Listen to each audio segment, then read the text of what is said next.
салом алайкум надагони азиз. нашри муфассали барномаи ахборро бо муҳимтарин хабарҳои рӯз манзури шумо мегардонем.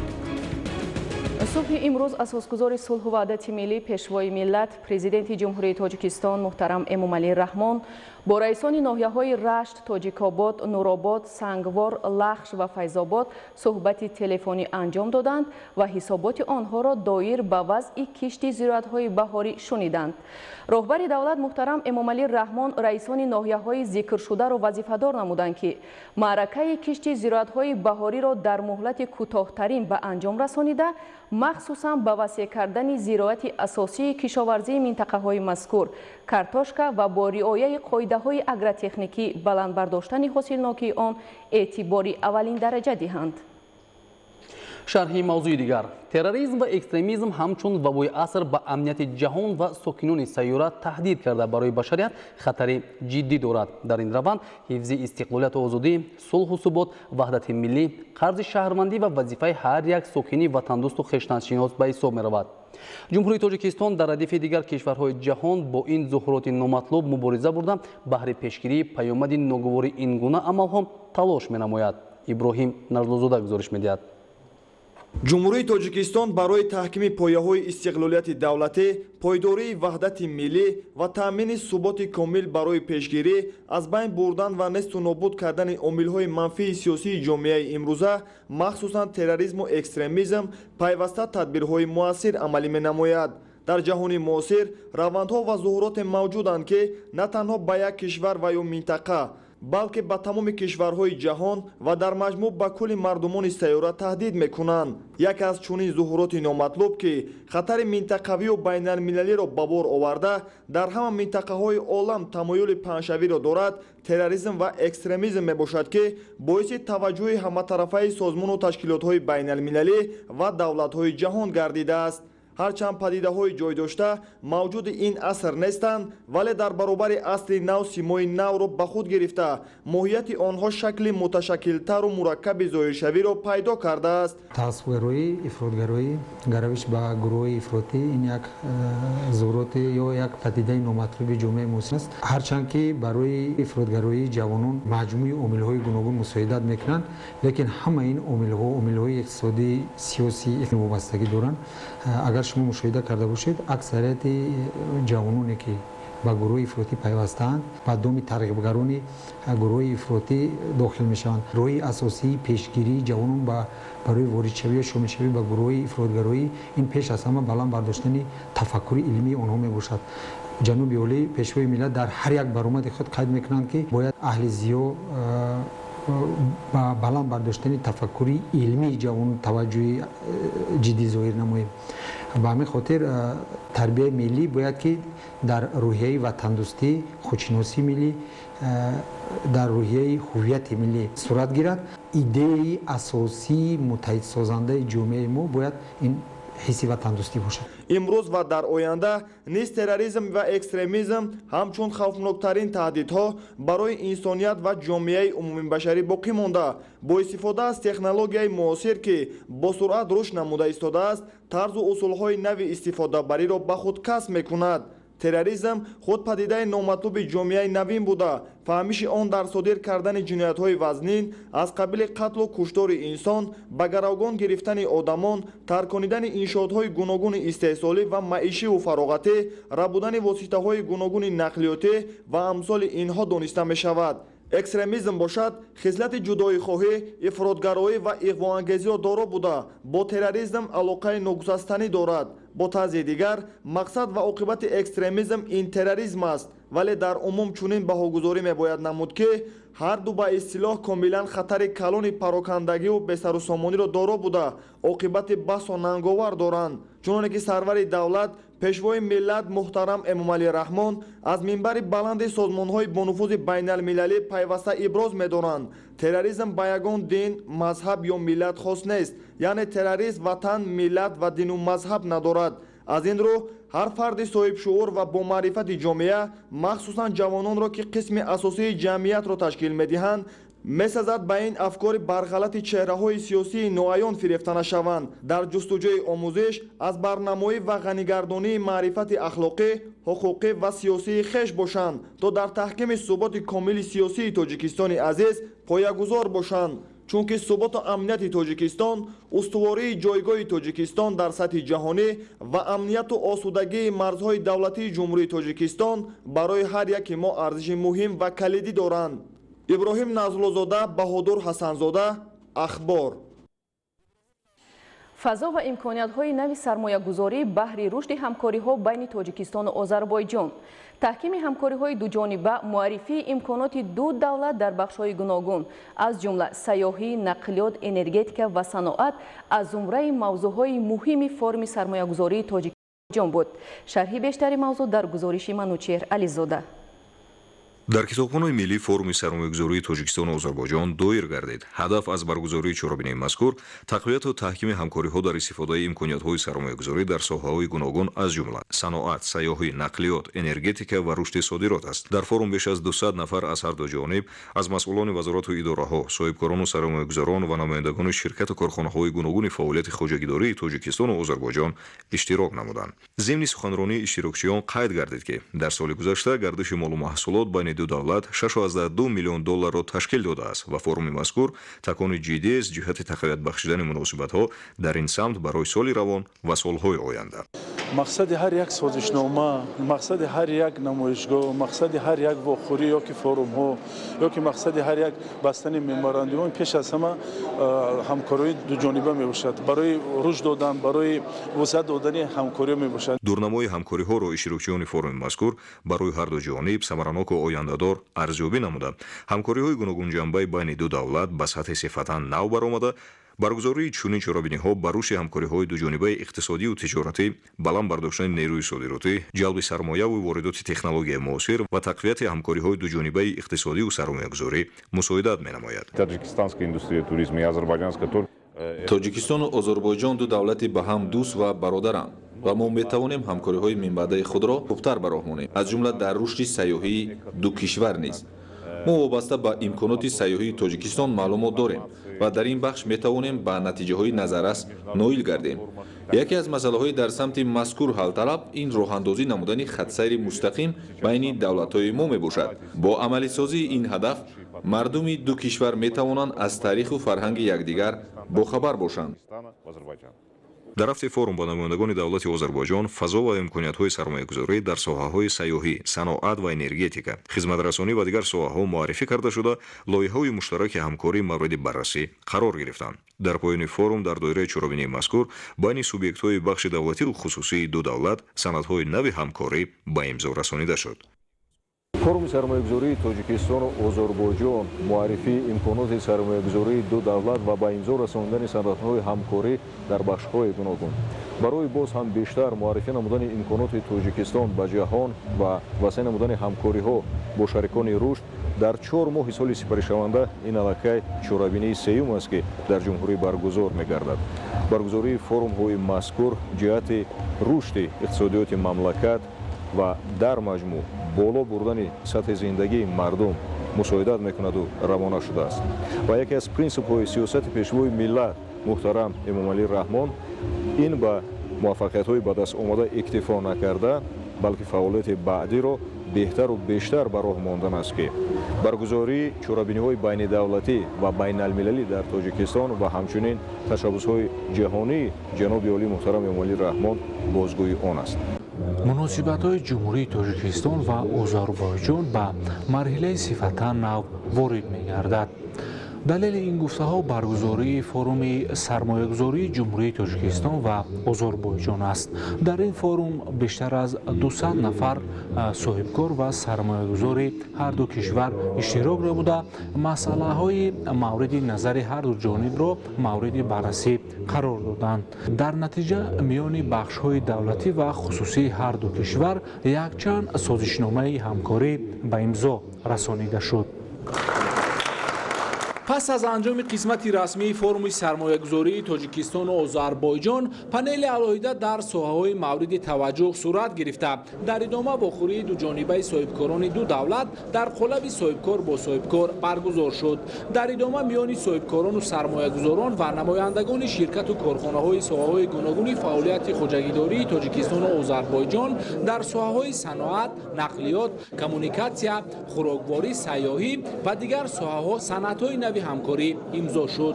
ملاقات و امضای صنعت‌ها بر رشد امکانات فراخ همکاری بین صاحبکاران و سرمایه‌گذاران و برای ماندن مناسبت‌های اقتصادی متقابلا سودمند تاجیکستان و آذربایجان مساعدت می‌نماید. در تحکیم و تقویت رابطه‌های شریکی، گسترش و توسعه مناسبت‌های دو جانبه، سران دو کشور نقش اساسی دارند که به شرافت واخوری‌های دو جانبه سطح عالی، همکاری‌های دو جانبه مقام خاص شریکی را کسب کردند. مقصد از برگزاری فروم مذکور گسترش همکاری‌های تجارتی و سرمایه‌گذاری توسط تشکیل مکالمه آزاد بین صاحبکاران و سرمایه‌گذاران و در این زمینه دریافت راه‌های نوی همکاری به حساب می‌رود. اشتراکچیان فروم با برگزاری چاره‌بینی مذکور بهای بلند داده به افاقه رسیدند که من بعد نیز چنین همایش‌های صاحبکاران و سرمایه‌گذاران دو کشور دوست و برادر را منتظم برگزار می‌نمایند. فروم سرمایه‌گذاری تاجیکستان و آذربایجان در حاشیه سفر دولتی پرزیدنت جمهوری آذربایجان و جمهوری تاجیکستان برگزار شد. شرح موضوع دیگر در شهر و ناحیه‌های مملکت جوانان غیروطندوز در روز دعوتشنده با روحیه میهن‌پرستی بهر دفاع ارزش‌های ملی و یکپارچگی وطن به کمیساریات‌های حربی حاضر شدند.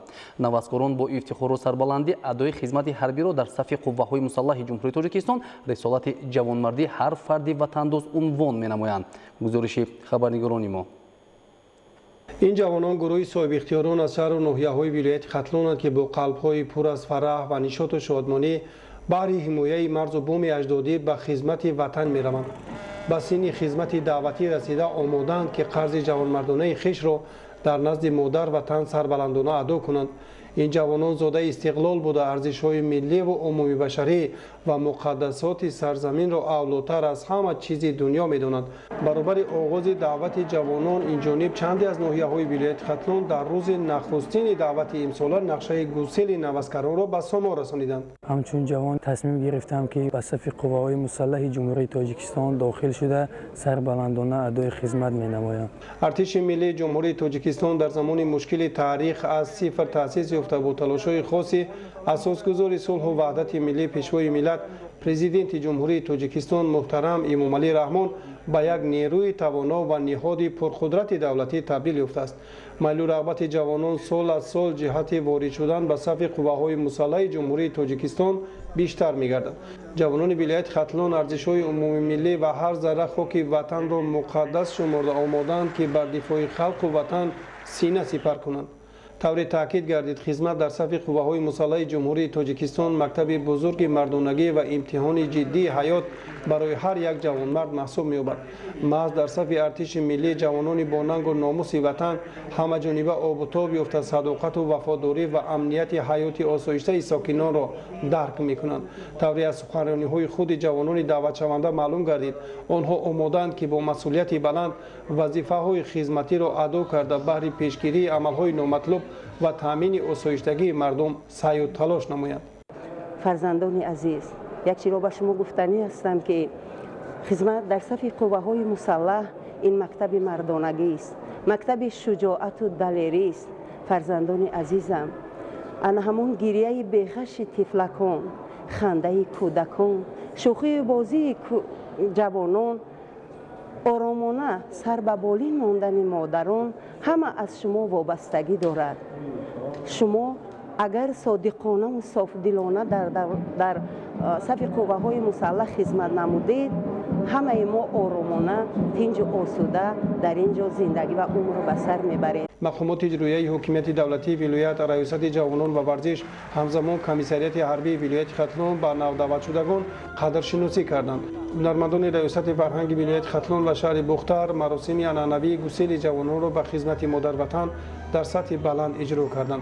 اهل فرهنگ ولایت با پیشنهاد برنامه رنگین موسیقی خاطره نودعوت شدگان و والدین آنها را بالیده گردانیدند. бо мақсади сафарбарсозии навазкарон ба сафи қувваҳои мусаллаҳ дар ноҳияи варзо бо иштироки роҳбарияти ноҳия, волидону даъватшавандагон ва намояндагони неҳодҳои гуногуни давлатӣ дар маркази ноҳия ба муносибати рӯзи даъватшаванда роҳпаймоӣ доир шуд. Пас аз роҳпаймоӣ дар боғи марказии ноҳия чорабинии фарҳангӣ баргузор гардид. Бо шурӯъ гардидани мавсими баҳории сафарбарсозии навазкарон ба сафи қувваҳои мусаллаҳ чун дигар шаҳру ноҳияҳо ҷавонписарони ноҳияи варзо низ бо дарки худшиносиву ифтихор доштан аз ватану ватандорӣ ва иҷрои қарзи шаҳрвандии хеш ба комиссарияти ҳарбии ноҳия ҳозир шуда якдилона эҳсоси ватандӯстии худро амалан бо пайвастан ба сафи қувваҳои мусаллаҳ нишон доданд. Дар ибтидо роҳбарияти ноҳия суханронӣ намуда зикр доштанд ки хизмат дар сафи қувваҳои мусаллаҳ нишони ҷавонмардӣ ва шуҷоату қавииродагии ҳар фарди худшиносу ватандӯст буда иҷрои ин рисолат ифтихору сарфарозии ҳар соҳибватанро бозгӯӣ мекунад. дар замони соҳибистиқлолии мамлакат марҳила ба марҳила бо рушди инфраструктури қисмҳои ҳарбӣ шароити хизмат ва фаъолияти сарбозону афсарон дар сафи қувваҳои мусаллаҳи ҷумҳурии тоҷикистон хубтару беҳтар гардида барои сарбозону афсарон имтиёзу имкониятҳои мусоӣ низ фароҳам оварда шудааст. имрӯз ҷузъу томҳои қувваҳои мусаллаҳи ҷумҳурии тоҷикистон мустаҳкам гардида он ба яке аз сохторҳои нерӯманди муҳофизи ватан табдил ёфтааст. дар маросими гусели даъватшавандагон падару модарон иштирок карда изҳор доштанд ки ободиву оромии ҷомеа ва пойдории сулҳу суботи сарзамин аз хизмати содиқонаи сарбозону афсарони қисмҳои ҳарбӣ вобастагии амиқ дорад. ҳамчунин ба ҷавононе ки курсҳои ронандагиро хатм намуданд дар вазъияти тантанавӣ ба онҳо шаҳодатномаи ронандагӣ супорида шуд. дар интиҳо барои болидарӯҳии навазкарон аз ҷониби ҳунармандони бахши фарҳанги ноҳияи варзо барномаи рангини консертӣ иборат аз суруду таронаҳои ватандӯстона пешниҳод гардид. дар даврони соҳибистиқлолӣ ҳунарҳои мардумӣ дубора эҳьё гардида барои рушди он шароити мусоид фароҳам оварда шуд. дар шаҳри истаравшан айни замон косибон аз рӯи 200 намуди касбу ҳунар фаъолияти худро идома медиҳанд. мазбут бобозода гузориш медиҳад. истаравшани бостонӣ аз қадим маскани касбу ҳунар ва макони косибони шӯҳрати ҷаҳонӣ дошта маҳсуб меёбад. бо назардошти ин гуфтаҳо ва арҷгузорӣ ба касбу ҳунари миллати тоҷик бо ташаббуси асосгузори сулҳу ваҳдати миллӣ президенти ҷумҳурии тоҷикистон муҳтарам Эмомалӣ Раҳмон дар шаҳри истаравшан муассисаи давлатии таълимии коллеҷи ҷумҳуриявии ҳунарҳои мардумӣ таъсис ёфт. имрӯз дар ин боргоҳи ҳунар ба 332 нафар ташнагони касбу ҳунар аз рӯи 6 ихтисос ва 13 равия омӯзгорону устоҳои таълими истеҳсолӣ, 2 нафар академики академияи илмҳо, 1 профессор, 5 номзади илмҳо, 11 унвонҷӯ ва 3 магистри соҳаи касбу ҳунарҳои мардумӣ нозукиҳои касби интихоб карда меомӯзанд. вазифаи асосии ин муассиса эҳьё кардани ҳунарҳои мардумӣ бошад. дигар вазифааш ҳунарҳои мардумиро ривоҷу равнақ додан, масалан кандаккорӣ дар чӯб, армуғонсозӣ аз чӯб, кулолгарӣ бадеӣ, сафолкорӣ, гаҷкорӣ, мисгарӣ, оҳангарӣ, шамшерсозӣ, заргарӣ, қолинбофӣ, атласу адрасбофӣ, наққошӣ, наққошии классикӣ, кандаккорӣ дар гаҷ мебошад ки имрӯз хушбахтона аз тамоми минтақаҳои кишвар донишҷӯён омада илму таҳсил карда истодаанд. кандакорӣ таърихи ҳазорсола дошта намунаҳое ки аз ноҳияҳои ишкошиму ванҷи вилояти мухтори кӯҳистони бадахшон, шаҳру навоҳии истаравшан, исфара, панҷакен, айнӣ ва вахш дарёфт шудаанд. мутааллиқ ба асрҳои 8, 10, 15 ва 19 мебошанд. санъати муосири кандакории чӯбии тоҷикон дар ду самт инкишоф меёбад, дар самти мардумӣ ва касбӣ, вале дар ҳар ду ҳам анъанаҳои аслимиёнагии санъати ороишӣ нигоҳ дошта мешаванд. услуби мардумӣ идомаи анъанаҳои пешин буда дар деҳот бисёртар вом мехӯрад. имрӯзҳо дар тоҷикистон маҳсули дасти кандакорон дар сутуну болор, дару тирезаҳои чойхонаҳо, осорхонаҳо, қасрҳои фарҳанг, биноҳои маъмурӣ ва фарҳангиву варзишӣ ба мушоҳида мерасад. аз ибтидо то имрӯз коллеҷи мазкурро зиёда аз 1500 ҷавонони ташнаи ҳунар аз ҷумла 400 нафар бо ихтисоси кандакорӣ дар чӯб ва гаҷ хатм намуда феълан дар шаҳру навоҳии мамлакат ба кандакорӣ дар чӯб ва гаҷ шуғул варзида ҳамзамон шогирдони сазовор тарбия намуда истодаанд. аз сабабе ки аз хурдӣ дар дили ман шавқ ҳаваси кандакорӣ буд, пас аз хатми синфи нӯҳӣ ба ин коллеҷ ба ин даргоҳи ҳунар омада тӯли 2 сол боз нозикиҳои ҳунари кандакориро омӯхта истодам ва дар бисёр чорабиниҳо ва озмунҳо иштирок намуда ҷойҳои намоёнро гирифтам. дар муассисаи давлатии таълимии ҷумҳуриявии коллеҷи ҳунарҳои мардумии шаҳри истаравшан айни ҳол 6 гурӯҳи кандакорӣ амал мекунад. ҷавонони касбҷӯро аз шаҳру навоҳии тоҷикистон дар 3 гурӯҳ пас аз хатми синфи нӯҳум ва дар 3 гурӯҳи дигар بعد ختم صنف 11 جهت آموزش کسب هنرهای اجدادی قبول می‌سازم. با آنها 6 نفر آموزگاران متخصص که همه اعضای اتفاق هنرمندان و رسامان جمهوری تاجیکستان و علاچه معارف و علم مملکت هستند، نمودهای جدید صنعت کنده‌کاری و خاتمکاری می‌آموزم. جهت کنده‌کاری خوش‌سلیقه و صاحب آبرو گردیدن شاگردان، استادان هنگام آموزش و از خودکنی کسب کنده‌کاری از واسطه‌های معاصر تکنولوژی اطلاعاتی از قبیل پروژکتورون، تخته‌های سیار و عیانیت‌های در نمایشگاه کالج هنرهای مردمی موجوده استفاده می‌نمایند. مضبوط بابازاده، شهر استرافشان، اخبار. در برنامه رشد اجتماعی و اقتصادی ناحیه سنگوار برای سالهای 2021-2025 زیاده از 174 لایحه مهم خوجگی خلق تحریزی شده است. دوام 3 سال اخیر از این حساب 53 لایحه با مبلغ 29 میلیون سومانی تطبیق گردیده. در زمینه آن سال جاری با انجام کارهای ساختمانی بیشتر انشاءات به استفاده داده خواهد شد. گزارش دیگولی محمود از ناحیه سنگوار. مرکز ماموری ناحیه سنگوار سالهای صاحب استقلالی این گوشه دوردستی کوهستان خیلی هم آباد و زیبا شده ایستاده است. از جمله بنیاد دهها بناهای ماموری، مؤسسه های تعلیمی و تندرستی، فرهنگ و دیگر کارخانه های استحصالی باعث پیشرفت اقتصادی گردیده. جهت رشد و انکشاف خواجگی خلق برای سالهای 2021-2025 زیاده از 174 لایحه دیگر تحریزی شده است تا برای تامین زندگی شایسته مردم زمینه واقعی مهیا کرده شود. برنامه رشد اجتماعی اقتصادی ناحیه سنگوار برای سالهای 2021-2025 174 لایحه را با مبلغ 147.6 میلیون سومانی در بر میگیرد. در دایره عملشایی برنامه مذکور در 2 سال فعالیت 53 لایحه با مبلغ 28.7 میلیون سومانی عملی کرده شده است و 19 لایحه دیگر مرحله به مرحله در سالهای آینده مورد عمل قرار میگیرد. لایحه های پیش بینی شده وابسته به شرایط و امکانات های موجوده و طلبات ساحه های خواجگی خلق مرحله به مرحله عملی شده ایستاده است. در این برنامه 3 لایحه به ساحه کشاورزی، 5 لایحه به رشد صاحبکاری و 11 لایحه دیگر به ساحه معارف و تندرستی، فرهنگ و سیاحی، نقلیات و راه، اینچنین حالتهای فوق‌العاده روانه شده است. در روند برنامه‌های آبادانی در مرکز ماموری ناحیه و دیگر جماعت‌های دهات دوام 3 سال اخیر از حساب همه سرچشمه‌های مبلغ‌گذاری ساختمان 110 انشاءات خواجگی خلق با مبلغ زیاده 30 میلیون سومانی از قبیل ساختمان مؤسسه‌های تعلیمی و تندرستی، فرهنگ و دیگر کارهای آبادانی انجام داده شده است. در روند کارهای آبادانی به استقبال جشن 35 سالگی استقلال دولتی جمهوری تاجیکستان ساختمان دهها انشاءات خواجگی خلق پیش بینی شده است. از جمله سال دوم است که ساختمان بنای شعبه معارف ادامه داشته با بنیاد بنای 3 آشانه زمانوی برای کارمندان ساحه تمام شرایط‌های زمانوی مهیا می‌گردد تا آنها در پیشرفت تعلیم و تربیت نسل نورست سهم ارزنده خود را گذارند. در روند کارهای آبادانی سهم صاحبکاران خیلی هم نظررس بوده. یک قطار انشاءات بلند آشیانه از حساب آنها بنیاد شده ایستاده است. ساکنان ناحیه سنگوار برای عملی شدن هدفهای سازنده حکومت جمهوری تاجیکستان اهلانه مهنت میکنند تا این گوشه دوردستی کوهستان باز هم آباد و زیبا شده برای مردم زندگی شایسته تامین کرده شود. ایدیگولی محمود، دادرجان میرزازاده برای برنامه اخبار از ناحیه سنگوار.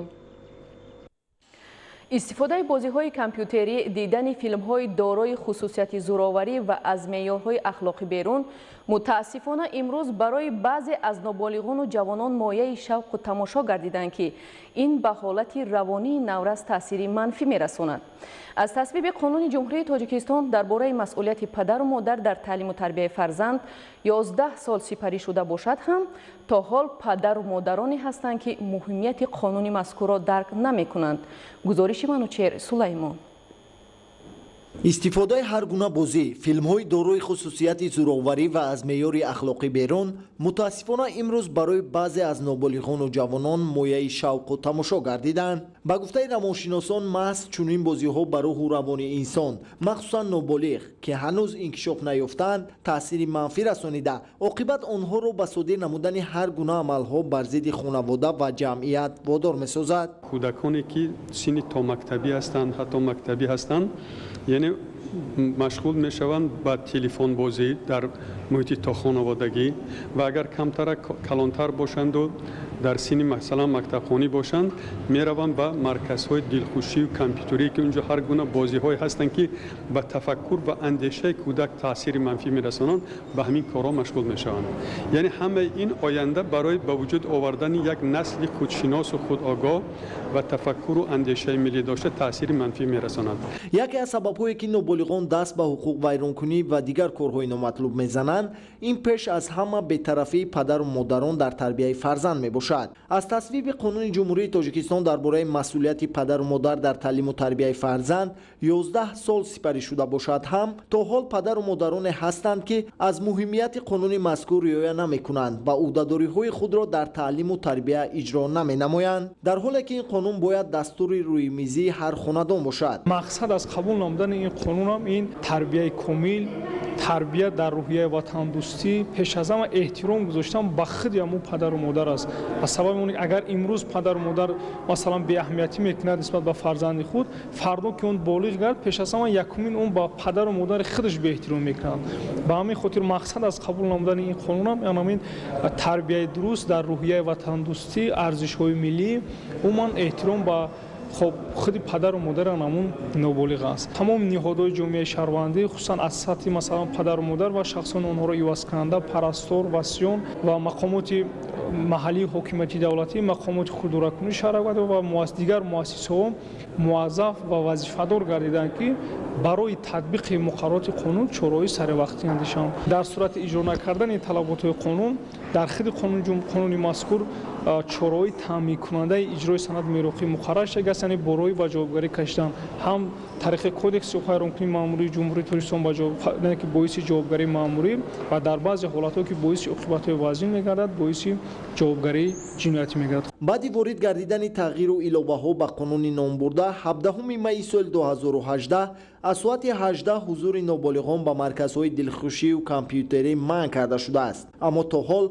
پدر و مادران هستند که فرزندان را به نظارت می‌گذارند. امروز گفته می‌تونیم که اساساً طلبات‌های قانون اجرا می‌شوند، لیکن کاتگوری‌های علاهیده عائله‌ها هستند، خانواده‌های هستند که شاید از ناگاهی از قانون، شاید از بی‌مسئولیتی، یعنی طلبات همین قانون صرف نظر بکنند. وظیفه اساسی پدر و مادر بعد مکتب و مؤسسه تعلیمی است که باید در تربیت معنوی و خودشناسی خودآگاه کودک سهم داشته باشند و کاری کنیم که ما یک نسلی بسیار هم خوبی تربیت دیده به وجود بیاریم، چون که آینده تاجیکستان از تربیت چنین کودکان، چنین نسلی که خودشناس است، خودآگاه است، دارای معنویات بلند است وابستگی دارد. استادان و آموزگاران در همکاری با پدر و مادران و اهل جامعه جهت اجرا و رعایت مقررات قانونی مذکور مسئولیت احساس کرده برای جلب هرچی بیشتر فرزندان به تحصیلات علاوه‌ای از جمله محفل‌های آموزشی، از خودکنی هنرهای مردمی و بیدار نمودن ذوق زیبایی پرستی آنها تدبیرهای علاوه‌ای را راه اندازی نمایند. در تاجیکستان برای تربیت نسل خوب نورس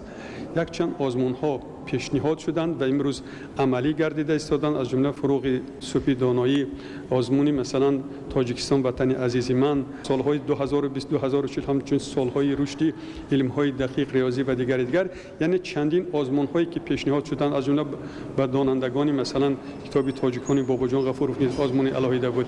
همه این آزمون‌ها به اون خاطر است که ما یعنی که نسل جوان را وادار کنیم به کتاب آموزی، به معرفت، به دانش اندوزی، به خودشناسی، به خودآگاهی.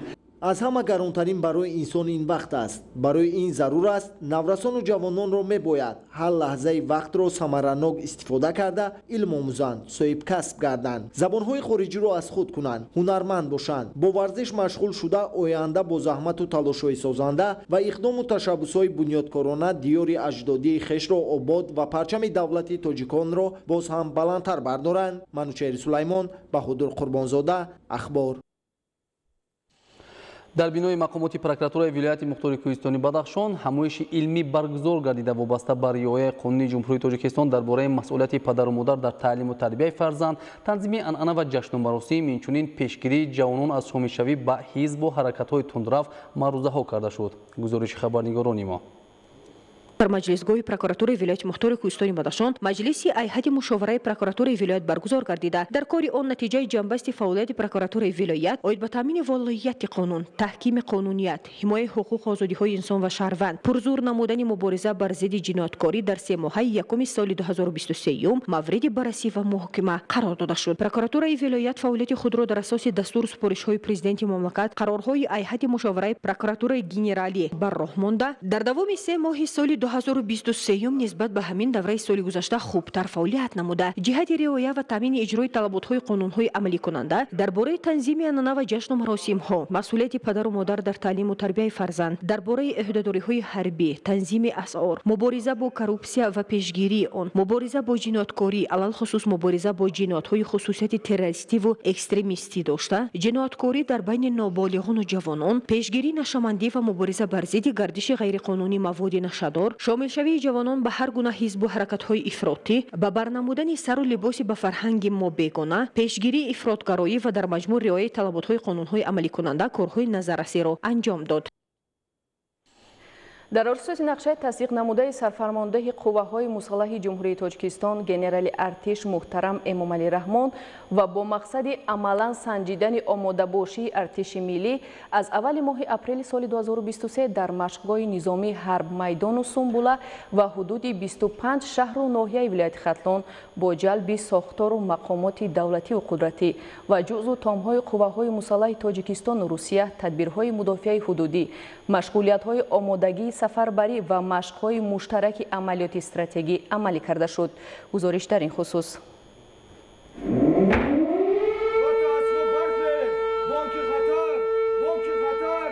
در دایره برگزاری و آغاز مشق‌های مشترک عملیات استراتژی روز 3 اپریل سال 2023 ساعت 6 صبح تمام قشون‌ها و جزء تام‌های گارنیزون ختلان با بانگ پررای خطر جنگی برداشته شده به درجه‌های بلندی آماده باشی گذرانیده شدند و بهر اشغال موقع‌های مدافعی وظیفه‌دار گردیدند. طبق مطلب مشق‌های مشترک عملیات استراتژی جزء تام‌های قوه‌های مسلح تاجیکستان و فدراسیون روسیه و ساختار و مقامات دولتی و قدرتی گارنیزون ختلان بعد قبول اشاره جنگی و بانگ خطر طریق حرکت با سرعت مرشی در وقت و ساعت مقرر گردیده موقع‌های خود را در مشق‌گاه نظامی حرب میدان که منطقه احتمالیت خطر یا خود میدان شرطی جنگ معین گردیده بود اشغال نمودند و با گستردن خیمه‌های زیست و تشکیل دیگر شرایط ضروری خدمتی و معیشی قرارگاه موقتی بنیاد نموده آن را الکی به میدان شرطی جنگ تبدیل دادند.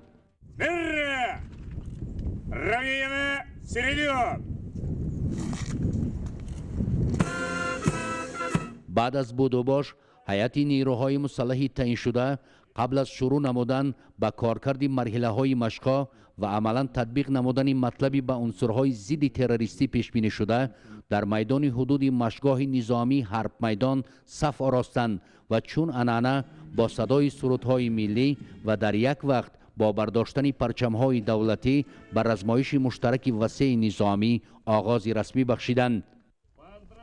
برای هماهنگی عملا سنجیدن وظیفه‌های جنگی و طبق مطلب در مشق‌های مشترک عملیات استراتژی با قشون‌های گارنیزون ختلان و منطقه مدافع حدودی از آغاز تا مرحله جنبستی به این رزمایش نظامی نزدیک 1000 نفر خدمتچیان حربی ساختار و مقامات قدرتی قوه‌های مسلح جمهوری تاجیکستان، بیش از 560 نفر نظامیان پایگاه 201 فدراسیون روسیه، ذخیره‌های سفربری و مقدار زیادی قوا و واسطه‌های مدافع حدودی جلب کرده می‌شوند.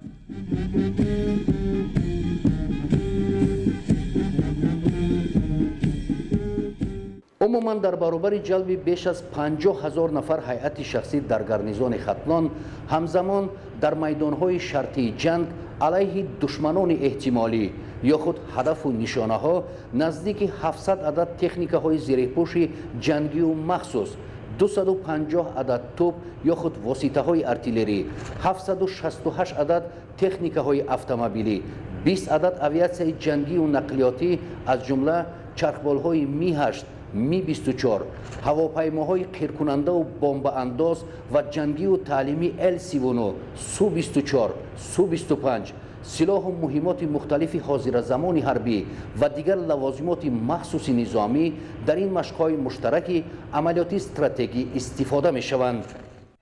در دایره برگزاری مشغولیت‌های آمادگی سفربری و جمع آمد مدافع حدودی در 25 شهر و نواحی ولایت خطلان ستاد تشکیل گردیده، ذخیره‌های احتیاطی دعوت شوندگان، شهروندانی در قید کمیسریات‌های حربی بوده، تکنیک‌های خواجگی خلق و دیگر لوازماتی که برای برگزاری مجموع این چاره‌بینی نظامی ضرورن استفاده می‌شوند. جریان برگزاری تمام عملیات ساختار و مقاماتی و مشق‌ها جلب گردیده و آموزش موضوعهای به آن پیش بینی شده تحت نظارت راهبریت وزارت مدافع قرار داشته. آن از جانب مسئولین ستاد گنرالی قواهای مسلح جمهوری تاجیکستان اداره می‌گردد. مشق‌های مشترک عملیاتی استراتژی در 5 مرحله به نقشه گرفته شده. در نظر است که ضمن آن گسترش دادن نقطه‌های فرماندهی، سنجش درجه‌های بلند آماده‌باشی جنگی، پررگردانی قسم‌های نظامی نوتأسیس از حساب ذخیره‌های سفربری، تشکیل جزء و تام‌های تعییناتشان گوناگون، اداره کنی قشون‌ها هنگام تهدید خطرهای واقعی و دیگر وظیفه‌های بسیار مهم حربی که در پیشبرد عملیات مشترک جنگی و بهر استفاده قوا و واسطه‌های مادی تکنیکی پیش بینی گردیدند عملاً کارکرد و تحریزی کرده می‌شوند.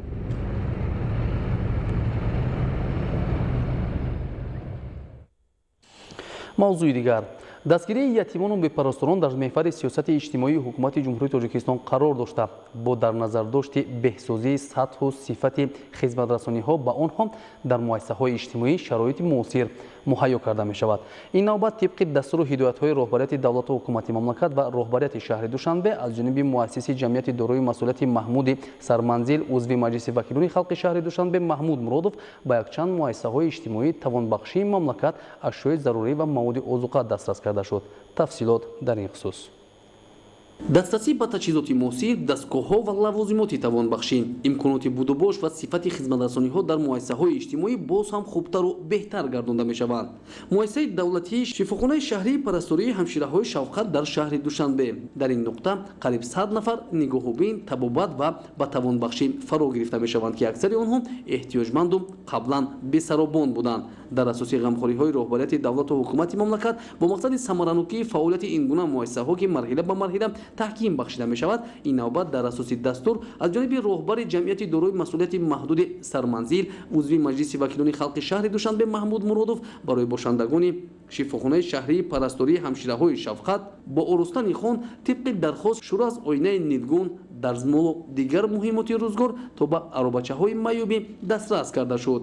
در این روز همزمان هیئت کارمندان این مؤسسه نیز با دستاویز هوسمند گردانده شدند. در دایره نقشه چاره‌بینی‌ها با مقصد فرح بخشی تربیت گیرندگان مؤسسه دولتی مرکز ملی توانبخشی برای کودکان و نورسان چهارباغ هم تدبیرهای معیشی و فرهنگی عملی گردیده. با ایادت برای بهداشت و هوسمند گردانی هیئت کارمندان مواد ضروری رسانیده شد. باید گفت که در جمهوری تاجیکستان به طبقه‌های احتیاجمند اهالی از جمله معیوبان و برجاماندگان دقت مخصوص داده می شود. در مؤسسه مذکور زیاده از 190 کودک معیوب در بود و باش دائمی فرا گرفته شدگی می باشند. کودکان ما اصلا دارای معیوبیت وابسته به سیستم مرکزی عصب بستری می باشند. شماره عمومی کودکان بستری گشته دائمی ما 190 نفر می باشند. در مؤسسه دولتی مرکز ملی توانبخشی برای کودکان و نورسان چهارباغ شخصان دارای امکانات‌های محدود نگاهبین گردیده پیوسته تحت پرستاری و غمخوری‌ها قرار دارند. عین حال در این درگاه که دارای امکانات موثر توانبخشی میباشد در قطار 200 تربیت گیرنده دائمی همزمان طبق راحت‌ها کودکان دیگر نیز به معالجه‌های توانبخشی فرا گرفته میشوند. در دایره تدبیرهای معیشی و فرهنگی برای شادگردانیدن باشندگان برنامه‌های رنگین و شوق‌آور نیز تشکیل شد. عمل‌های بهداشتی و خیرخواهانه که در ردیف دیگر نقشه‌چاره‌بینی‌های حکومت جمهوری تاجیکستان در دایره سیاست اجتماعی دولت عملی میشوند با دستگیری طبقه‌های احتیاجمند اهالی و رسانیدن کمک و تقدیم ارمغان‌ها، شرایط و سطح و صفت خدمت‌رسانی‌ها در خانه اینترنت‌ها و دیگر مؤسسه‌های اجتماعی باز هم بلند برداشته می‌شود. دسترسی محصولات کشاورزی از جمله سبزیجات تر و تازه در تمام فصل سال از فعالیت گرمخانه‌های معاصر که با استفاده از تکنولوژی نوترین به راه مانده شده است وابسته میباشد. با زیاد نمودن استحصال محصولات در شرایط گرمخانه‌های جوابگو به طلبات امکان است که استحصال محصولات بیشتر گردیده بازار داخلی با سبزیجات خوش‌صفت تامین شود. گزارش گلچهره ستار. با نظرداشت تأمین امنیت غذایی و فراوانی بازار استعمالی با سبزیجات تر و تازه سهمداران دهات با استفاده از راه‌های اینواسیونی پرورش زراعت می توانند در فصل زمستان و بهار نیز بازارهای داخلی را با محصولات تأمین نمایند. کشاورزان صاحب تجربه ناحیه رودکی در کشت، پرورش و استحصال محصولات با صفت کشاورزی تجربه زیاد دارند. نزدیک بودن بازارهای پایتخت به این دهقانان چشم کاردان امکان فراهم می‌آورد که از حساب بر وقت تیار شدن محصولات منفعت بیشتر بینند. موافق اطلاعی به دست آمده در مقیاس جمهوری میدان گرمخانه‌های دائم عمل کننده زیاده از 100 گکتر در ناحیه رودکی باشد نزدیک 5 گکتر را تشکیل می‌دهد. با استفاده از تکنولوژی معاصر در شرایط گرمخانه پرورش نمودن سبزیجات بروقتی به خواجگیداران منفعت زیادی اقتصادی می‌آورد. ساکن جماعت دهاتی چارگلتپه اسمت الله حسنف از 1 هکتار زمینی که با دیرین کشت نموده است در یک موسم می تواند با رعایت قاعده‌های اگرتکنیکی پرورش تا 80 تن حاصل با صفت سبزیجات به دست آورد. صاحب استقلالی به کشاورز تاجیک امکان فراخ انتخاب تخمی‌های بهترین و مستقلیت کامل در کشت، استحصال و فروش محصولات را مهیا ساخته هوسمندی آنها را به بلند برداشتن نشاندادهای استحصالی بیشتر نمود. در برابر گرمخانه‌های معاصر که تمام فصل سال امکان استحصالی تکرار 2 یا 3 باره زراعت را فراهم می‌آورد، ساکنان زحمت پیشه این ناحیه در قطعه‌های زمین نزد حولگی و یا سهمی که در خواجگی دهقانی دارند سبزیجات گوناگون را در گرمخانه‌های موسمی نیز کشت نموده سری وقت حاصلش را پیشنهاد خریداران می‌گردانند. در حدود ناحیه رودکی 460 گکتر گرمخانه‌های دائم عمل کننده فعالیت دارند که بازارهای شهر را با سبزیجات تامین می‌کنند. سالهای آخر هوسمندی سهمداران دهات به بنیاد گرمخانه‌های معاصر بیشتر می‌گردد. در یک موسم گرفتن 80 یا زیاده از آن دهقانان را از ثمر مهنت روح بلند ساخته با استفاده از تجربه پیشرفته و مصلحت عالمان ساحه در برابر تأمین ثبات استعمالی اقتصادیات خانوادگی آنها را نیز مستحکم می‌سازد که این باعث آبادی روزگار و زندگی شایسته هر ساکن دهات می‌گردد. در حدود جماعت دهات چارگلتپه میدان 1 هکتار و 40 سوتیق گرمخانه‌های دائم عمل کننده وجود دارد که مردم از این گرمخانه‌ها محصولات تر و تازه را به بازارهای ناحیه و شهر دوشنبه پیشنهاد می‌نماید. کشاورزان بر آن باورند که نیمه دوم ماه اپریل حاصل فراوان و نرخ محصولات از جمله بادرنگ و پمیدار که در بازار خریداری زیاد دارد ارزانتر می شود. اقلیم ناحیه عبدالرحمن جومی برای پرورش قلفینه مساعد بوده. ساکنان با استفاده از تجربه همسالات توسط گرمخانه‌ها پرورش را ثمراناک عملی می‌نمایند. عین زمان در ناحیه جمع‌آوری قلفینه ادامه دارد. گزارش سمندر شوی و اسکندر سعید. бо назардошти истифодаи манфиатовари замин аъзоёни оилаи авазовҳо аз ноҳияи абдурраҳмони ҷомӣ дар қитъаи назди ҳавлигии худ гармхонаи доимамалкунанда бунёд карда давоми 5 сол мешавад ки аз он баҳрабардорӣ менамоянд. ба гуфтаи онҳо дар ин гармхона сабзавоти барвақтӣ ба монанди помидор, бодиринг, қаламфури булғорӣ ва дигар номгӯи маҳсулоти тару тозаро парвариш карда баробари саҳм гузоштан дар фаровонии бозори истеъмолӣ ҳамзамон фоидаи хуб ба даст меоранд. деҳқонони соҳибтаҷриба бо назардошти омӯзиши талаботи бозор ва аз худ кардани таҷрибаи хуби соҳа дар асоси тавсияҳои олимону мутахассисон тасмим гирифтанд ки дар гармхонаи худ парвариши қулфинайро ба роҳ монанд. тавре мушоҳида мегардад онҳо дар ин самти кор низ ба муваффақият ноил гаштаву ҳамасола аз аввалинҳо шуда аз маҳсули заҳмати худ меваи хуштамми баҳориро пешниҳоди ҳамдиҳагон ва бозори марказии ноҳия мегардонанд. тавре кишоварзон иброз менамоянд сард омадани моҳи январ барои нашъунамо ва боз ҳам барвақттар пухта расидани ҳосили қулфинай бетаъсир намонд, вале онҳо тавонистанд бо дастуру тавсияҳои олимону мутахассисони соҳа коркарди зироатро ба роҳ монда барои сабзишу ҳосилбандии минбаъдаи зироати кишгардида замина гузоранд. тибқи маълумоти масъулини соҳа таи солҳои охир вобаста ба талаботи бозор сокинони ноҳияи абдурраҳмони ҷомӣ дар ҳама ҷамоатҳои шаҳраку деҳот ба ташкилу истифодаи гармхонаҳо таваҷҷӯҳи хоса зоҳир карда ба натиҷаҳои назарраси меҳнатӣ ноил гардида истодаанд. гармхонаҳо амал мекунанд ки доимамалкунанда ҳастанд. 2 гектар мавсими то 6.5 гектар мавсими ҳозирашдад амал кард. бехи доимамалкунанда дар хуҷагии деҳқонии ҷамоати калини 50-60 то 70 сотиқа ташкил медод. нисбат ба ҳамин қулфинай бисёр технология нав истода буданд. ният дорем дигар зиёдатҳои барвақтиро дар рӯзҳои наздик ҷамъ оварем.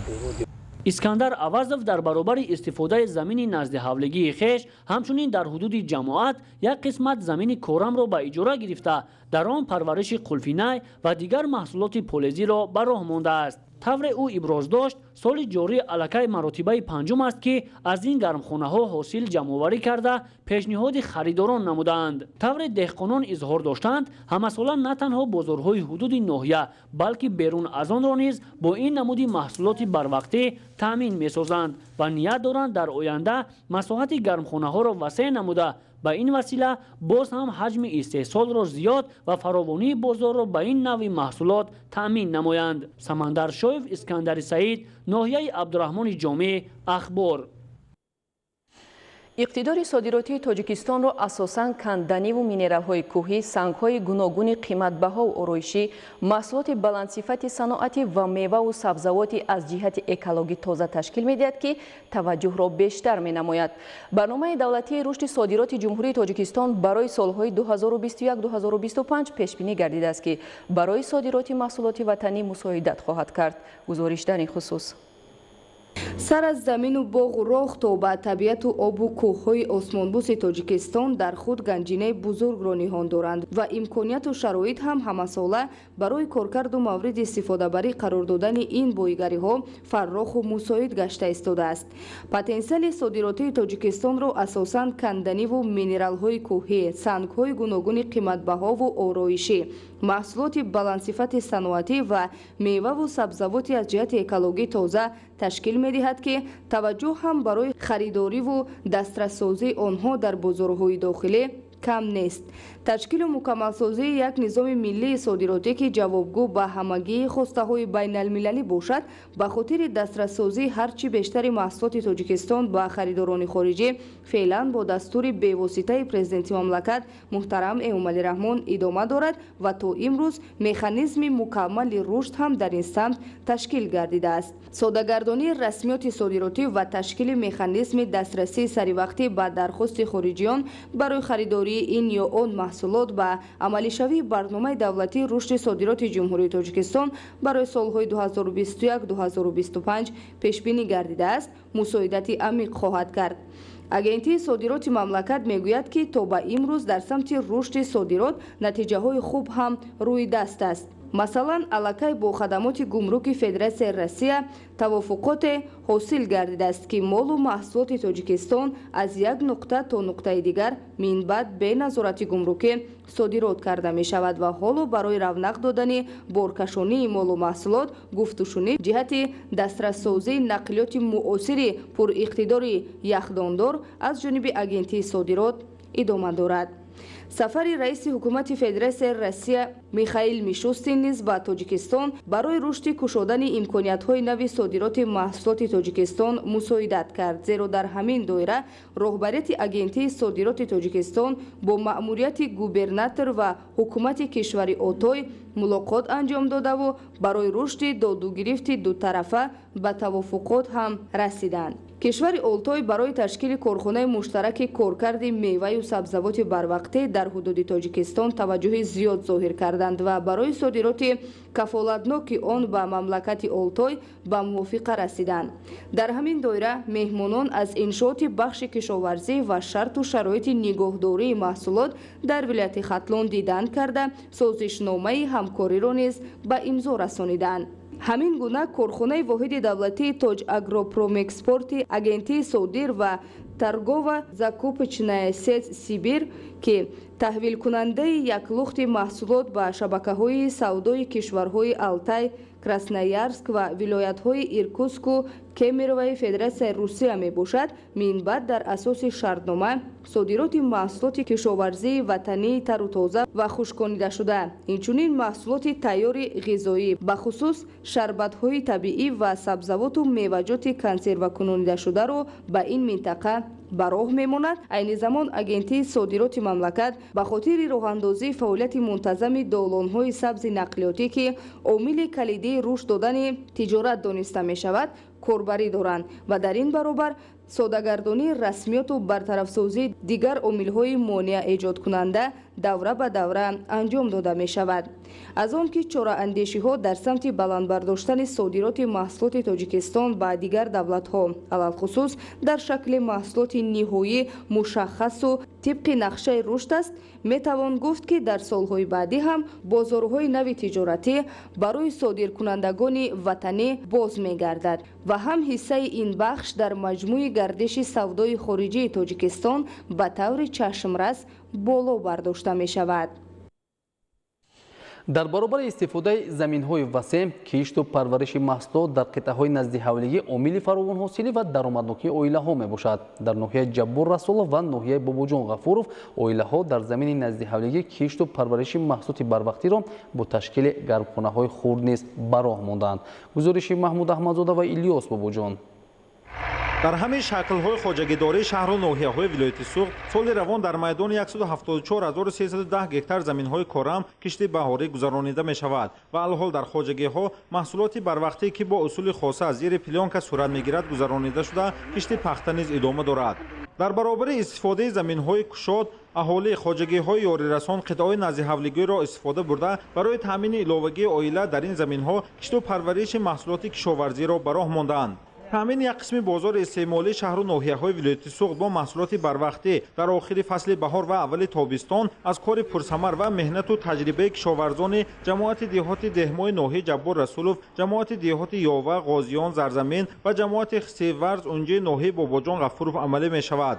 зеро иқлим замини корами ин мавзеъҳо барои аз як замин гирифтани 2 ва ё зиёда ҳосил мувофиқ аст. дар ҷамоати деҳоти Ғозиён 18 гармхонаҳо барои парвариши сабзавот кабудиҳо амал мекунанд ки қисми бештари онҳо дар қитъаҳои назди ҳавлигӣ аз ҷониби аҳолӣ ташкил ёфтаанд. дар ҳудуди ҷамоат 18 адад гармхонаҳо мавҷуд мебошад ки 12 адади он пурра истифода фаъолият мебарад. дар он ҷо кишти помидор, бодаринг, намудҳои сабзавот кишт карда мешавад. ҳоло аҳолии ҷамоат заминҳои назди ҳавлигии худро мақсаднок истифода бурда дар он ҷо кишти ҳар намуди сабзавот, картошка, дигар намуди сабзавот кишт карда истоданд.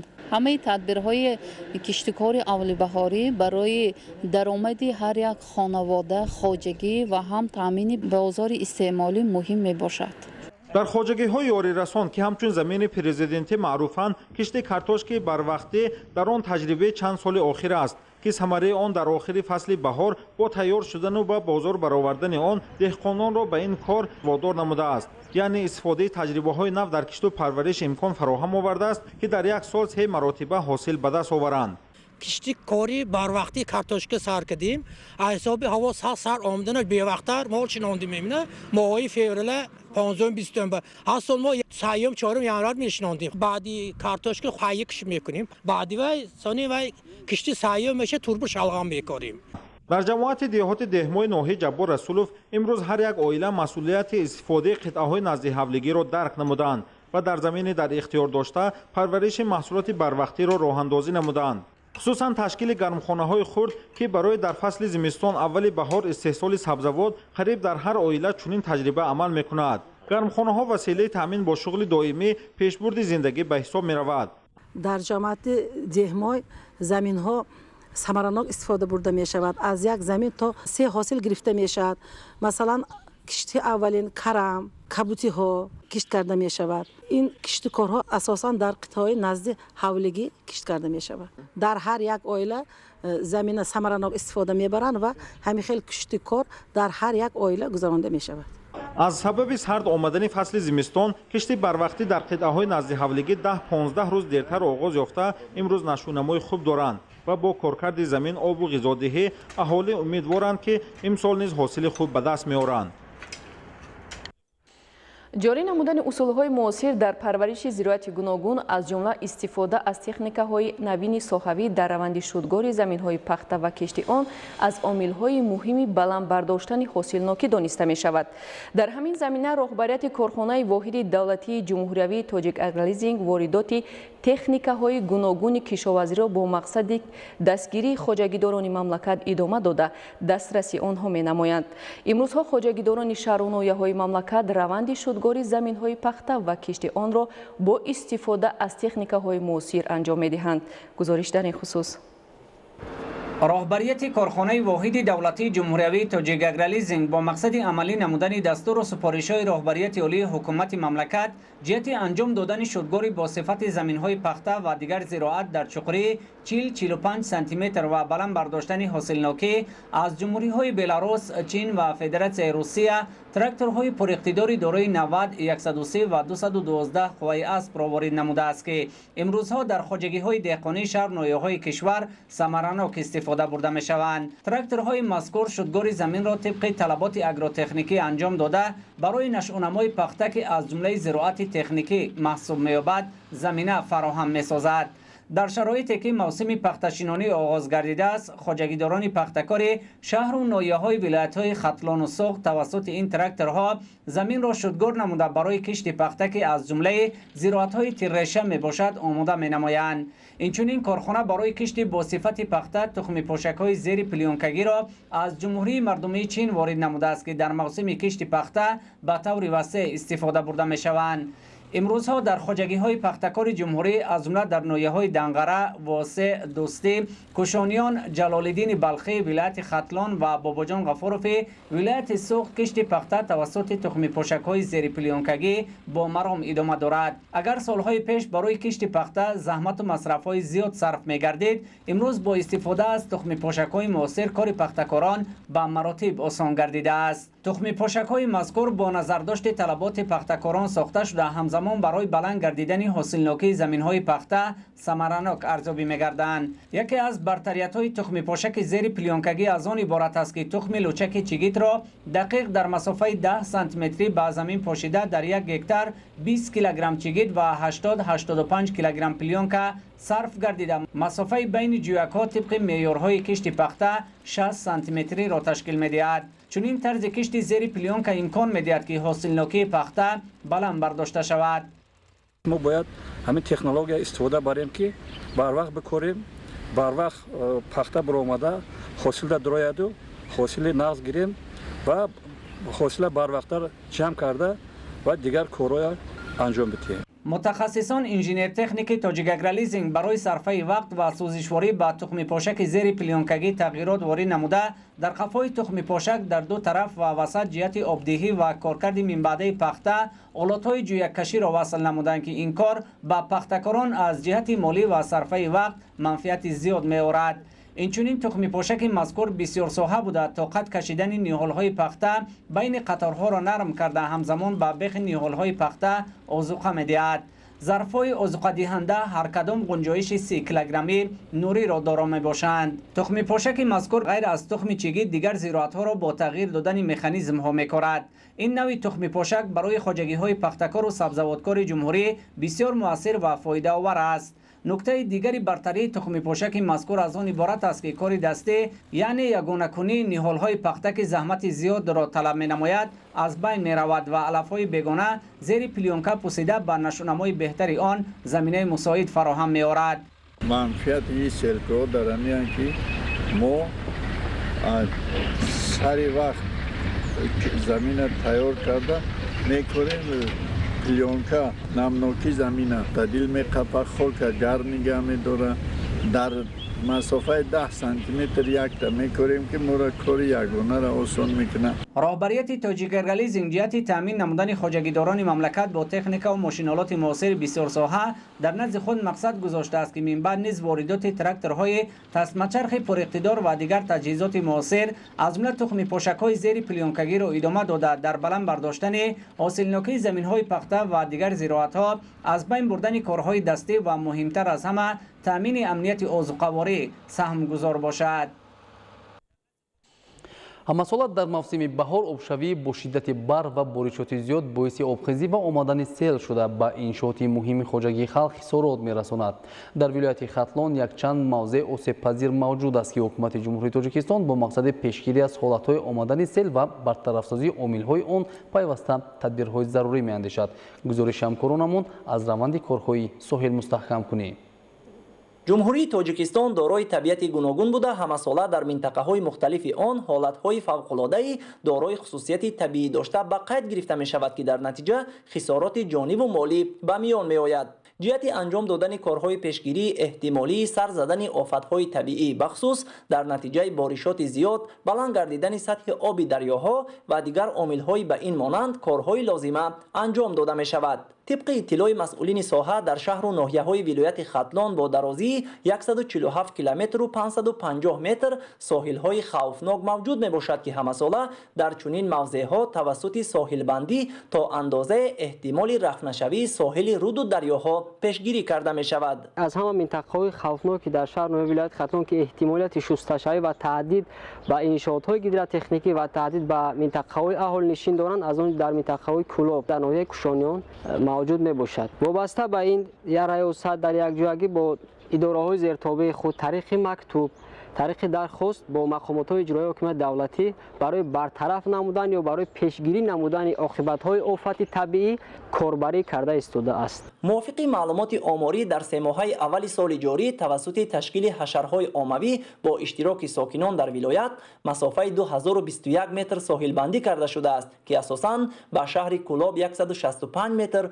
ناحیه‌های بلجوان 1266 متر، واسه 440 متر، مومن آباد 40 متر، تیمور ملک 30 متر و ناحیه کوشانیان 80 متر راست می آید. در دیگر شهر و ناحیه‌هایی که ساحل خوفناک رود و دریاها به قید گرفته شده است از جمله عبدالرحمن جامی، دوستی، قبادیان، شهر توس، ناصر خسرو، یاوان، فرخار، حمدانی و خاولینگ چنین اقدام‌های دسته‌جمعانه ساحل بندی انجام داده نشده است. ناحیه 5 در ساحل منطقه دریای 5 در منطقه حلقیار با فصل نمودن تخته‌سنگ‌های آهن و بتونی 120 عدد تخته‌سنگ‌های آهن و بتونی با 225 متر سیمتناب وصل و نصب کرده شده. عین زمان کارهای کشانیدن تخته‌سنگ‌ها برای برطرف نمودن کوهپاره‌ای که بر اثر باران‌های پی در پی به عمل آمد کارها رفته ایستاده است. با مرام در ناحیه قبادیان از حساب لایحه مرکزی اداره‌کنی لایحه فرغانه کارهای ساحل مستحکم‌کنی در ساحل دریای کوفرنهان ادامه داشته کارها در این سمت با مرام رفته ایستاده است. تحلیل‌های متخصصان ساحه نشان می‌دهد که همساله در نتیجه بارشات زیاد آمدن یرچ و زیاد گردیدن سطح آب دریاها بخصوص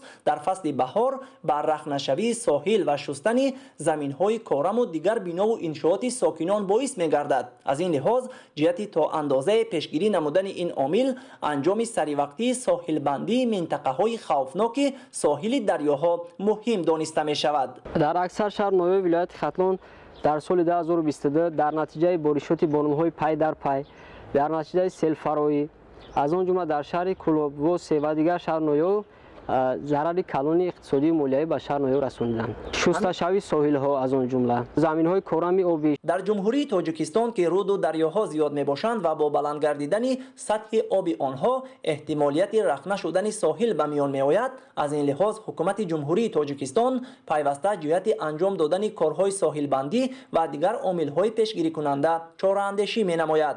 وزارت و کمیته‌های دولتی در همکاری با مقامات محلی و دیگر بخش و شعبه‌های مربوطه با آموزش وضع منطقه‌های خوفناک اقدام‌های دسته‌جمعانه پیشگیری نمودن حالت‌های فوق‌العاده خصوصیت طبیعی داشته را انجام می‌دهند.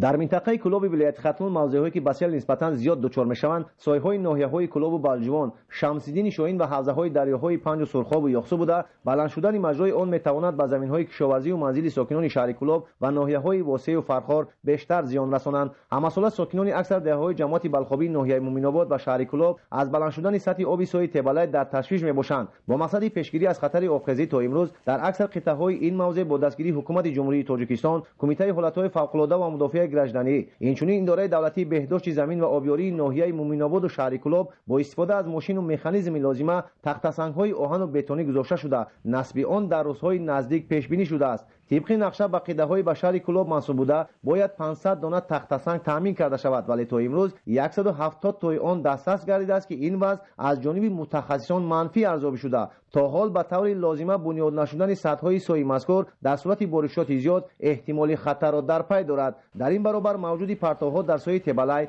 در قسمت دهات باغ حبیب جماعت بلخابی ناحیه مومن‌آباد و دهات تودکوش جماعت دهات کلوب شهر کلوب که از بی‌مسئولیتی ساکنان و سهلنگاری و بی‌نظارتی مسئولین این منطقه با نظرداشت نبودن نقطه‌های پرتویی ابتدا گرفته است میتواند عامل دیگری سر زدن سیل در قیده‌های مذکور و دهات دیگر شهر کلوب و ناحیه مومن‌آباد گردد.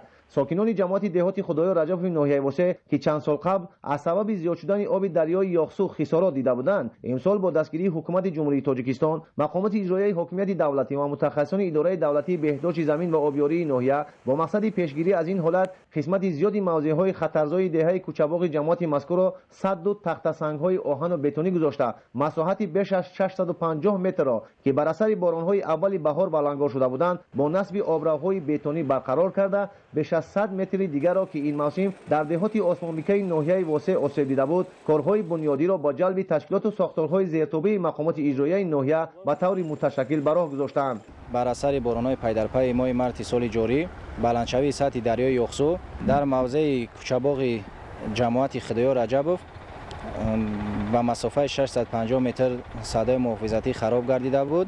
با دستگیری مقامات اجرایی حکومت دولتی ناحیه واسع با دستگیری اگنتی بهداشت زمین نزد حکومت جمهوری تاجیکستان سدهای محافظتی خراب گردیده را برقرار نمودیم. طور گفته شد به خاطر مستحکم سازی قسمت‌های خفناک دریای یاخسو از جانب حکومت جمهوری تاجیکستان و اگنتی بهداشت زمین 1000 دانه تخت‌سنگ جدا گردیده است که 296 تای آن را متخصصان ساحه با واسطه تکنیک‌های لازمه کمیته حالت‌های فوق‌العاده دسترس و در موضع‌های ضروری گذاشتند. اگرچه در ناحیه همدانی نیز از این جانب اجرای کارهای زیادی ساحل مستحکم کنی و پیشگیری از آفت‌های طبیعی جریان دارد در همه شهر و نواحی منطقه کلوب ولایت ختلان باقی ماندن اکثر مشکلات را به آن ربط می‌دهند که سطح‌های محافظتی گذاشته شونده تا حال در موازنت یگان اداره و تشکیلات واگذار نشده است که این وضع را مسئولین مانع پیشرفت کار می‌شمارند. همین گونه برای پیشگیری خوف آفت طبیعی در حدود دهه مهرآباد جماعت دهاتی درقد با دستگیری مقامات اجرایی حکومت دولتی و متخصصان اداره دولتی بهداشت زمین و آبیاری ناحیه فرخار از ماشین و مکانیزم لازمه استفاده کرده با گذاشتن تخت‌سنگ‌های آهن و بتونی گذراندن کارهای زمینی و برقرارسازی قسمت آسیب‌پذیر دریای پنج ادامه دارد. به اندیشه مسئولین ستاد آید به حالت‌های فوق‌العاده و مدافع گردشدنی در این موضع از سبب تغییر یافتن مجرای آب ضرورت اولین درجه انجام دادن کارهای ساحل مستحکم کنی به میان آمده است. با این مقصد در ساحل دریای پنج به قدر کافی تخت‌سنگ‌های آهن و بتونی ذخیره کرده شده. از این حساب علاوه 250 عدد آن را همچون سد آبگردان وصل و نصب نمودند. روند کارهای ساحل مستحکم کنی تحت نظارت همیشگی قرار داشته متخصصان اقدام گرفتند تا کارهای پیش بینی شده را طبق طلبات و از روی امکانات انجام داده خوف آفت طبیعی را پیشگیری نمایند. خدایاری ولی خورشیدی نادرخان و عالم جان میرزایف اخبار. давоми 3 соли охир 18 шуъбаи беморхонаи марказии ноҳияи Данғара таъмиру таҷдид гардида бо дастгоҳу таҷҳизоти муосири соҳа муҷаҳҳаз гардонида шудааст.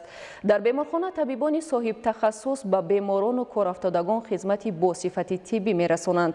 идомаи мавзӯъ дар гузориши Салоҳиддин Неъмат. беморхонаи марказии ноҳияи Данғара давоми солҳои охир марҳила ба марҳила аз таъмири асосӣ бароварда шуда бо дастгоҳу лавозимоти муосири соҳа муҷаҳҳаз гардонида мешавад. дар ҳамин замина шароити қабул, ташхис ва табобати муроҷиаткунандагон дар беморхона ба талаботи замон ҷавобгӯ мегардад. сол аз сол баробари беҳтар гардидани шароити хизматрасонии тиббӣ ба аҳолӣ ҳамзамон мутахассисони баландихтисос ба кор ҷалб гардида дар 18 шуъбаи беморхона ба корафтодагон хизмат мерасонанд. беморхона аз 18 шуъбаҳо иборат мебошад. дар беморхона зиёда аз 850 нафар кормандони тиб кор ва фаъолият менамоянд. беморхонаи марказии ноҳияи Данғара аз 12 ҳуҷраҳои ёрирасон, яъне ҳуҷраҳои вазифавӣ ё ин ки функсионалӣ иборат буда, дар онҳо табибҳои таҷрибадор кор ва фаъолият намуда ба мардуми ноҳия хизмати тиббӣ мерасонанд. айни ҳол дар беморхонаи марказии ноҳияи Данғара чӣ аз самти табибон, чӣ дар самти корҳои ҳамширагӣ мо норасоии кадр надорем. ҳама кадрое ки дар беморхона кору фаъолият мекунанд бо ҷои кор таъмин ҳастанд. вобаста ба талабот ки қаблан сокинони ҳудуди ноҳияи Данғара ва ноҳияҳои атроф барои муайян намудани беморӣ, ташхису табобат ба беморхонаҳои шаҳри Душанбе муроҷиат мекарданд. бо ин мақсад дар беморхонаи марказии ноҳия шуъбаи нави ташхиси нурӣ ифтитоҳ ва мавриди истифода қарор дода шуд ки минбаъд метавонад барои бароварда кардани мушкилоти сокинон дар самти ташхису табобат мусоидат намояд. шуъба бо дастгоҳу лавозимоти насли нав таъмин карда шуда минбаъд на танҳо барои сокинони ноҳияи Данғара, балки ба сокинони дигар шаҳру ноҳияҳои атрофи он хизмат мерасонад.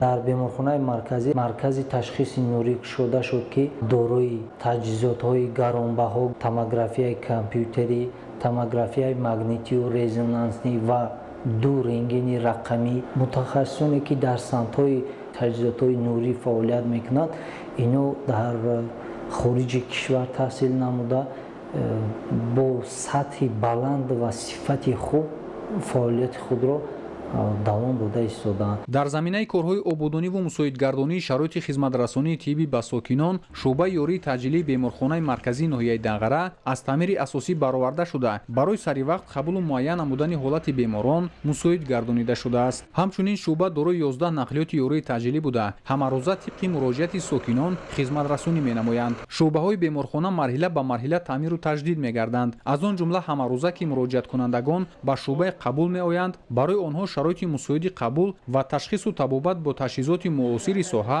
ба роҳ монда шудааст. дар як муддати кӯтоҳ шуъбаи қабул ба як шуъбае ки ба тамоми таҷҳизотҳои нав замонавӣ таъмин шуд, аз он ҷумла дастгоҳҳои рентгени рақамӣ фаъолият мекунад, дастгоҳҳои УСО ки шабонарӯз ба мардуми ноҳияи Данғара хизмат мерасонад. инчунин дар ҳамин шуъба сабти барқии дил гузаронида мешавад ва дар шуъба зиёда аз 13 табиби ки дорои дараҷаи олии касбнокӣ мебошанд хизмат мерасонанд. вобаста ба он ки дар ноҳияи Данғара донишгоҳи давлатии тиббии Хатлон ва коллеҷҳои тиббии давлативу хусусӣ фаъолият менамоянд, дар беморхона барои пурмаҳсул гузаштани дарсҳои таҷрибавии донишҷӯён шароити мусоид фароҳам мебошад. солимии ҷомеа асоси рушди босуботи мамлакат ба ҳисоб рафта, ба ин хотир бо таваҷҷӯҳи доимии ҳукумати ҷумҳурии Тоҷикистон баробари таъмиру муҷаҳҳазгардонии муассисаҳои мавҷудаи соҳаи тандурустӣ, ҳамзамон дар дурдастарин деҳоти мамлакат марказҳои саломатӣ, бунгоҳҳои тиббӣ сохта мавриди истифода қарор дода мешаванд. Салоҳиддини Неъмат, Завқибеки Абдурахмон барои барномаи иттилоъоти ахбор аз ноҳияи Данғара. طبق نقشه کری مقامات اجرایی حکومت دولتی ولایت خاتلان روزهای استراحتی نمایش فروش محصولات کشاورزی راه اندازی می شود. کشاورزان شهر باختر ولایت خاتلان محصولات تر و تازه، مواد عضوی، گوشت و غله‌دانه و دیگر انواع غذایی را با نرخ نسبتاً ارزان پیشکش خریداران می نمایند. عبدالرزاق عزیز گزارش می‌دهد. نمایش فروش محصولات کشاورزی با نظرداشت بهبودی بخشیدن به روزگار اهالی махсусан сокинони шаҳри бухтар дар доираи нақшаҳои кории мақомоти иҷроияи ҳокимияти давлатии вилояти хатлон баргузор гардида дар он кишоварзони гурӯҳи шаҳру ноҳияҳои бухтар маҳсулоти тару тоза, анвои гуногуни ғизоӣ, маҳсулоти гӯштӣ, обҳои нӯшокӣ, қаннодӣ, биринҷу навъи донагиҳо ва дигар маводи озуқаро бо нархҳои 2-3 маротиба аз бозор арзонтар пешкаши сокинони маркази вилояти хатлон гардониданд. аз ҳисоби хоҷагидорони ҷамоат диёти истиқлол ноҳияи ҷайҳун пиёзи барвақтӣ овардем ва зиёда аз 2 тонн ба фурӯш баровардем бо нархи 5-6 сомонӣ ки нисбати бозор то 3 сомонӣ арзонтар баровардем ба мақсади таъмин кардани шаҳрвандони шаҳри бухтар ва мин баъд ҳам пиёзи мо аллакай ба пухта расида истодааст. пешпазашро ба бозорҳои ҷумҳурии тоҷикистон бароварда таъмин менамоем. субҳи барвақт сокинони шаҳри бухтар ва дигар меҳмонон имкон доштанд ки аз маҳсулоти намоишгоҳ ки арзиши хеле дастрас доштанд харидорӣ кунанд. аз ҷумла имрӯз гӯшт 55 сомонӣ, пиёз 5 сомонӣ, картошка 4 сомонӣ, сабзи 2.5 сомонӣ ва дигар сабзавот низ ҳамин гуна қимати дастрас доштанд. корхонаҳои саноати хӯроквории шаҳри бухтар ва кишоварзони ноҳияҳо маҳсулоти хушсифатро бо арзиши хеле поёнтар ба фурӯш гузоштанд.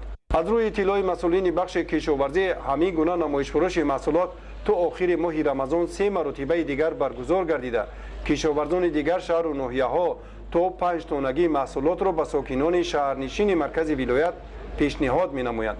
ин иқдом пеш аз ҳама ба он мусоидат мекунад ки шаҳрвандон маҳсулоти ниёзи аввалро бо арзиши муносиб харидорӣ кунанд. абдурозиқ азизу ба дилои қодир, шаҳри бухтар, ахбор. бинандагони азиз, ин буд нашри муфассали барномаи иттилоъоти ахбор.